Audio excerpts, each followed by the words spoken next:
What's up, YouTube? Back at it again. Jangle 31793 here, doing my 1-year review on my 2019 Toyota 4Runner Limited Nightshade. Now, I know there's been a huge gap since my last video. A lot of things going on, work, this and that. Again, this is all amateur. I don't do YouTube professionally, but it seems that with my Camry, it was a big hit. So why not post a couple videos of my 4Runner? So originally I made a couple videos regarding just a general walk around of what I wanted to do. And then I made another one of me putting the spacers on it, and then kind of just went ghost. Honestly, 1 year later, I really haven't done a whole much to it. Just a few little things here and there. I'm gonna go over it in this video. But besides that, you know, I just pretty much left it as far as mechanically stock, performance stock. Really the only things I upgraded were all 12 volt, which is the lights, all the bulbs, light bar, sound system, etc.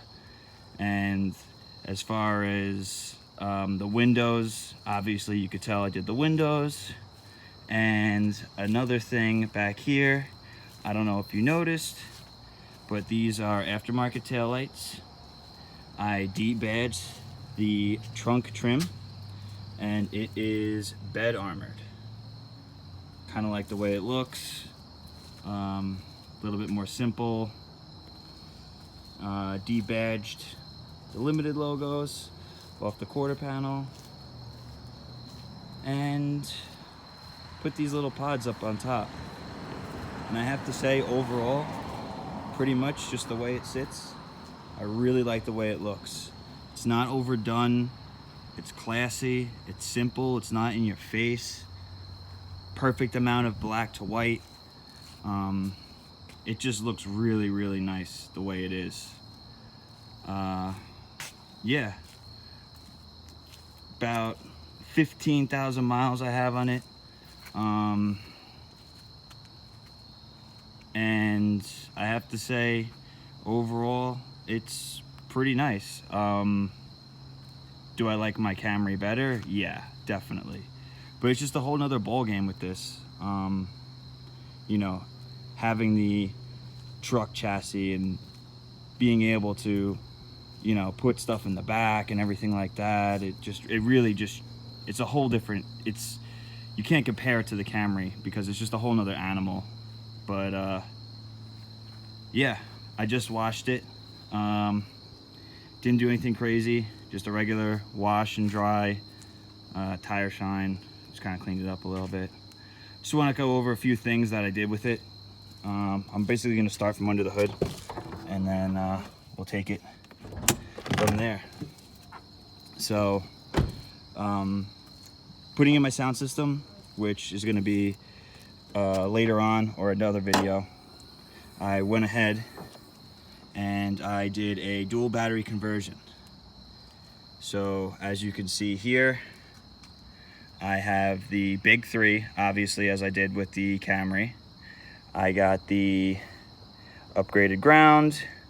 I have another ground coming around to the engine block. And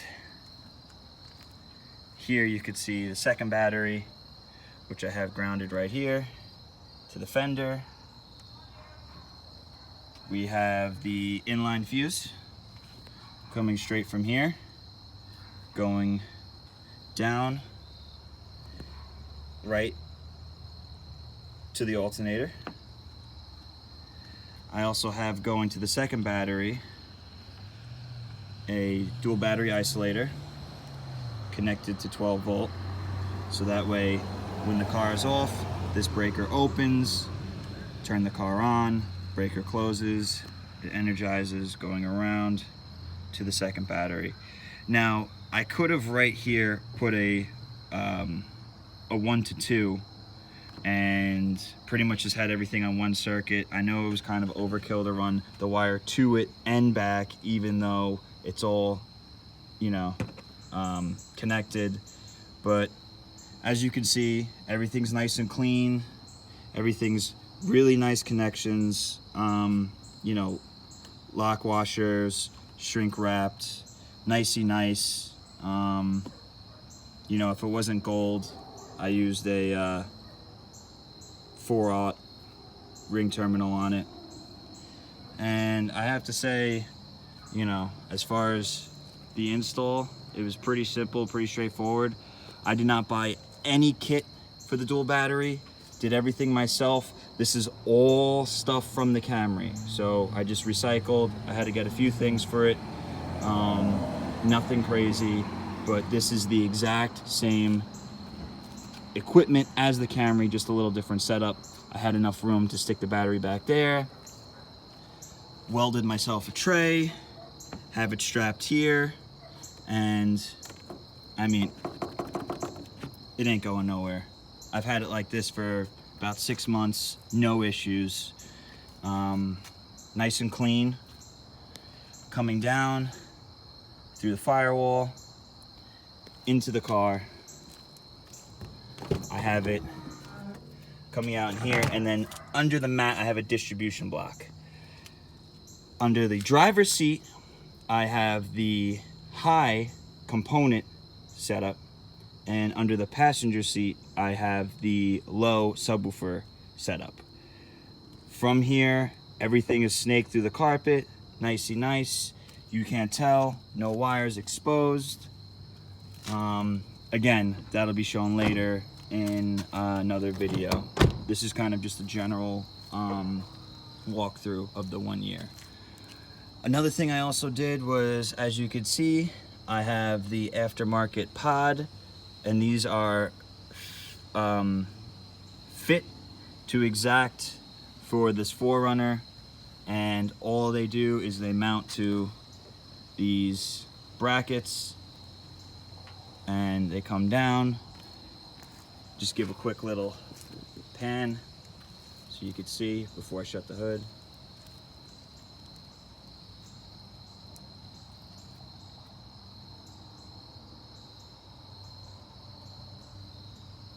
And that's what I got going on under here.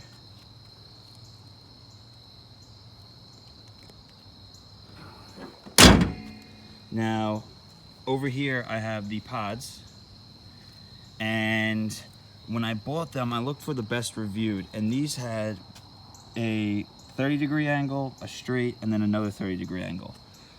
Problem I had was that the 30-degree angle on the insides was reflecting off the hood, and let me tell you, it was blinding me at night driving. So all I did was use a little bit of handy dandy carbon fiber vinyl wrap, just cut little squares, and voila, that's how it looks. Also, the front emblem is bed armored. I did it from a little far away, so it's a little bit more fine, whereas on the trunk lid I did it closer, so it has more of a coarse finish to it. And then if you come down here, I got the 20-inch behind the grill. So when I turn it on, this is what it looks like. Oh, by the way, so I wanted to put in a switch, and I see a lot of people, they put the switch here. Oh, I'm sorry. This is for where the parking was. I'm not sure. Scratch that, reverse it. This parking sensor was either here or here, I can't remember. But when I was driving, it was very inconvenient to reach here to turn on the light bar. So what I ended up doing was I put the parking sensor down here, because how often do you actually press that? You know, I set it and forget it. It's just one time and then it's done. But this I press all the time. So when I'm sitting and I'm driving, it's actually a lot easier. Your hands on the steering wheel, I could actually just kind of poke, and as you can see, light bar. And this is supposed to be, it actually kind of looks just like a 4runner. There you go. And then when I put them on,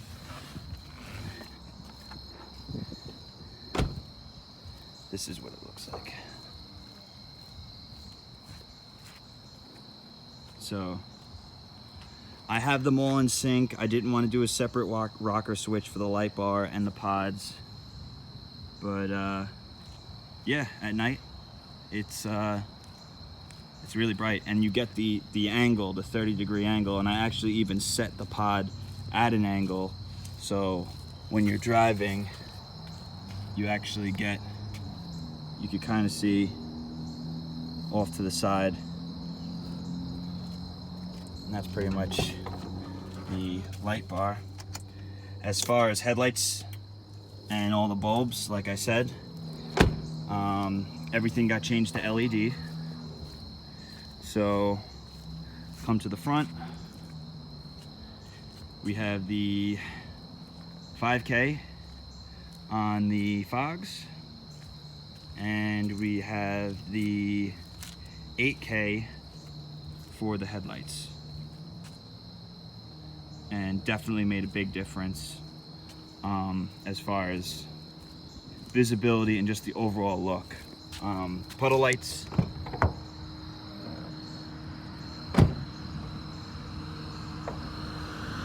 can't really tell, but those are LED. All the domes, everything's LED.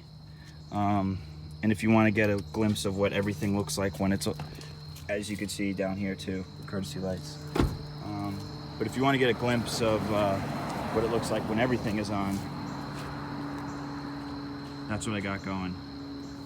So the pods, the fogs, and the bar are 5K, standard bright white, and the headlights are 8K.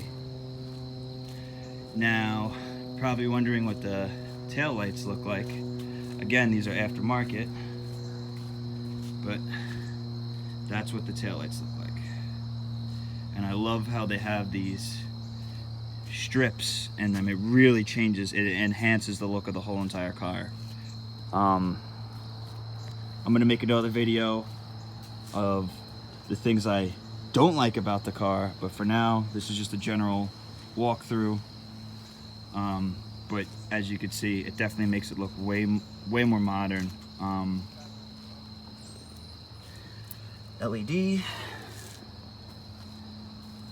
bed armor, and you can see it's a little bit more coarse back here. These notches are actually factory. These aren't a mistake. This whole panel and the Toyota got removed and then put back. But no, that's not a defect. That's exactly what it actually looks like when you take the emblems off, which is kind of weird, but I like the way it looks. It's going to be a little bit more exaggerated now, but I actually thought that the stock windows were 20. They're actually 35. So what I went ahead and did was I did 20 over the backs, and then I did 5 on the front too, and then I did a strip on the windshield, and I tried to get it as close as I could. I got it almost perfectly flush with that rear view mirror trim, but yeah. So if anybody wants to know, and the 30 with the 20 is equal to the 5, you really can't tell the difference between the front and the back, honestly. Again, this is exaggerated because it's you know, sun setting, but this is what it looks like if anybody wants to know. 5%. And the only other thing that actually does enhance it is that on the very back, I did 5 over the 30. So the back actually has, if you really were to be specific, put a meter on it, it'd probably read less, probably read something around 3. But